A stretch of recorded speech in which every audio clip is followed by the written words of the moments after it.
சென்னை எழும்பூரில் காரை தாறுமாறாக ஓட்டி சிறுவனை கொன்ற வழக்கில் கைதான பிரபல தொழிலதிபர் மகன் ஷாஜி நீதிமன்ற காவலில் வரும் 27ஆம் தேதி சிறையில் அடைக்கப்பட்டுள்ளார்.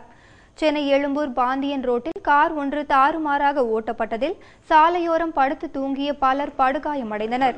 முனுசாமி என்கிற சிறுவன் பலியானான்.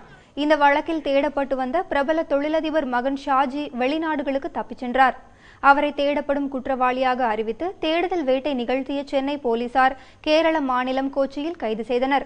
நேற்று இரவு சென்னை கொண்டுவரப்பட்ட அவர் நீதிமன்றத்தில் ஆஜர்படுத்தப்பட்டு வரும் 27ஆம் தேதி வரை நீதிமன்ற காவலில் சிறையில் அடைக்கப்பட்டுள்ளார்.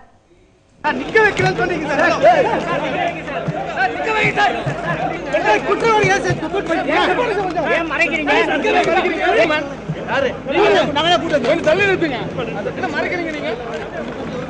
சப்போர்ட் பண்றீங்க சார்? எடுங்க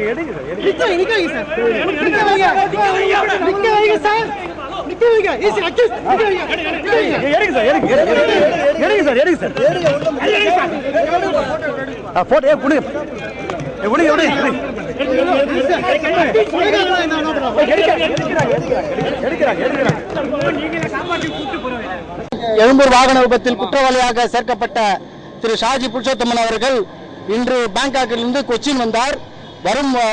கொச்சின் வந்தவுடன் அந்த போலீசார் அவரை டீடைன் பண்ணி வச்சாங்க. டீடைன் பண்ணி வச்சுட்டு தமிழக போலீசாருக்கு இன்ஃபார்ம் பண்ணி தமிழக போலீசார் அவர் அரெஸ்ட் பண்ணி இன்னைக்கு எடுத்துட்டு 11வது மெட்ரோபாலிட்டன் மேஜிஸ்ட்ரேட் முன்னாடி நீதி நடுவர் முன்னாடி ஆஜர்படுத்தினாங்க.